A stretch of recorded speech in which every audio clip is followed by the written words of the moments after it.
Hey folks, what's up? Welcome back to another Opponent Master video, and today we're going to talk about Bee and Sirfetch'd, which is coming out tonight at the reset. Tonight, if you live on my side of the world, obviously, which I will be obviously live streaming summons for that again, right? Only I think what 2 days after Nessa's banner, they're going to give us Bee's banner, which I guess makes sense because you want both of them for the event at the moment, right? To make the event make sense. So anyways, let's talk about Bee and Sirfetch'd, right? So Bee and Sirfetch'd is a really interesting unit because, like, if you're talking about in terms of like DPS wise, are they the best fighting type DPS? No, they're not the best fighting type DPS, right? Just like in terms of DPS wise, like I think both Mei Bun and Wally both DPS better than Sirfetch'd, but is Sirfetch'd a better overall striker than, some of those units? Potentially, right? Like, a lot of Sirfetch'd's like value does not rely on like how much DPS it does, right? There's a lot of other great things that Sirfetch'd does, which again we'll talk about over here, right? So first off, going over its kit real fast, right? A really good attack, bad speed, right? It's defenses are HP are pretty bad as well. And then you have a 4-gauge move, Meteor Assault, which does a solid amount of damage, 100% accuracy, physical, right? Again, 4-gauge. And then you have X attack, X speed, and then the trainer move that gives you +2 defense, +1 evasion, and gradual heals. Has 2 MP on that. And then your sync move is a regular, striker, non-mega sync move, right? So your passives have Sharp Entry and Crit Strike 3, and then Steady Aim. So it's all focuses around your crit. You can't get your crit debuffed on Steady Aim. Get an extra 30% damage buff when you crit, and then Sharp Entry gives you +2 crit coming into the game. So, that's the base kit, right? I mean, if you're looking at the base kit, I mean, he's not very interesting, right? I mean, like 1 out of 5, Sirfetch'd is not anything much, right? A lot of the stuff is inside its grid, and since Sirfetch'd is a Spotlight Scout, right, it means he will be in the permanent pool even after the banner goes away. So yeah, most people will, most likely you'll eventually get more copies of Bee and Sirfetch'd if you don't go all out on her banner from the get-go, right? Because again, she will be in every single banner going forward, so really no rush to get all these copies.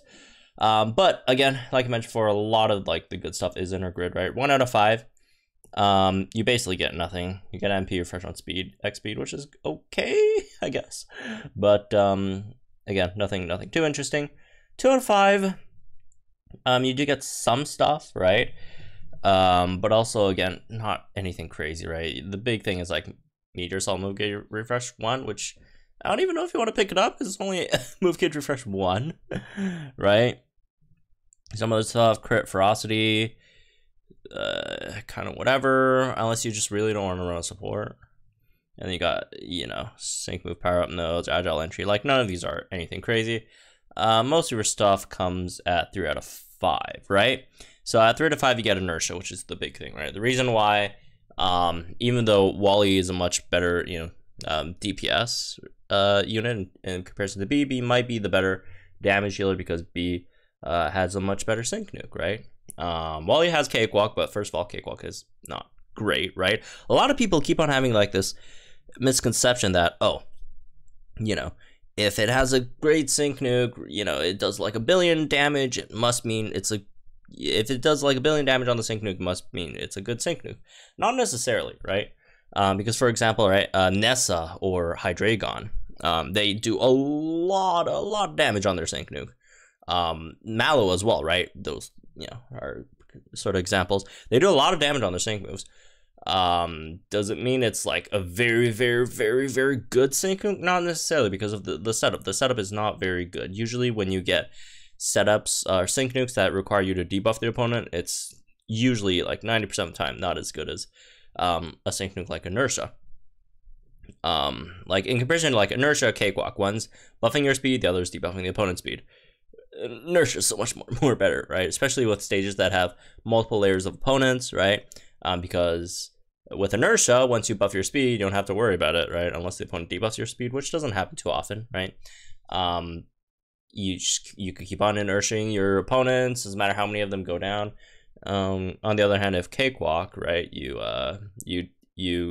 get your opponent cakewalked, and then you nuke them, and then they're gone, and the next set of opponents come out, and you have to debuff their speed again, right? All that stuff, which sacrifices a lot of DPS, right? So inertia is much better than cakewalk, and plus, you know, being a non-mega sync move, right? You do get a bit more power over here, among other things, right? So that is nice. Some other things that are nice, sharp entry, right? If you like pick up sharp entry and where is it? If pick up sharp entry and crit ferocity, you could you could not bring any